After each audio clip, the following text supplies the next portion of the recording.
I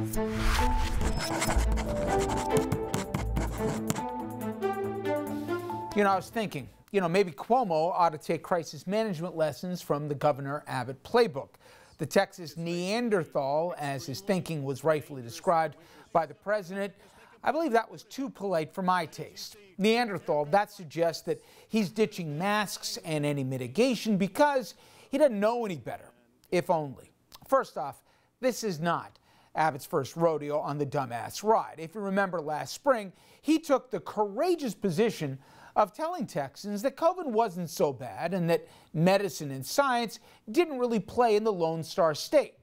That was, of course, until his ERs filled up with patients and constituents started dying in alarming numbers.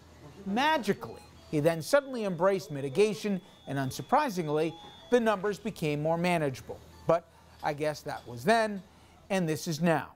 Now, even though less than 7% of his residents are inoculated, again, magically, Texans are now immune to COVID.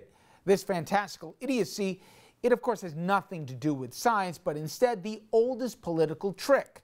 It's called change the subject. After letting utilities regulate themselves and deciding to become the only state in the union not to be on the national grid, when Texas was plunged into darkness for days, Abbott, not for lack of trying, couldn't legitimately dodge blame. So what did he do?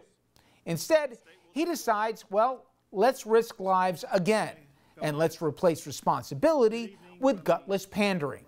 Neanderthals, they do not know any better. This is much worse. On the other end of the spectrum, we get the one and only Dolly Parton. Not only did she give $1 million out of her own pocket to fund the Moderna vaccine, but she refused multiple offers to be recognized with medals and honors for her generosity. Instead, she made it a point to be vaccinated on camera, and at the time, she decided to encourage others to do the same. So I just want to say to all of you cowards out there, don't be such a chicken squat. Get out there and get shot. Okay. That didn't hurt. Just stung a little bit, but that was from the alcohol pad, I think. Yeah. Right?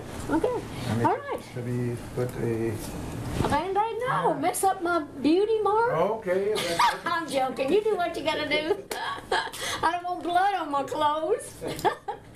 Hey, I did it. Long before COVID, she was a national treasure.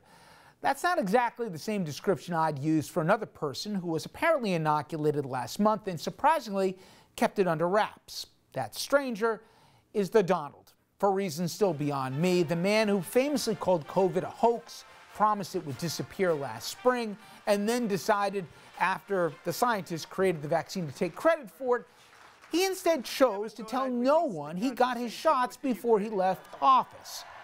Now, seeing as his followers are the core of the anti-vaxxer movement, imagine for a moment what he could have done to convert the conspiracists to science in the national self-interest.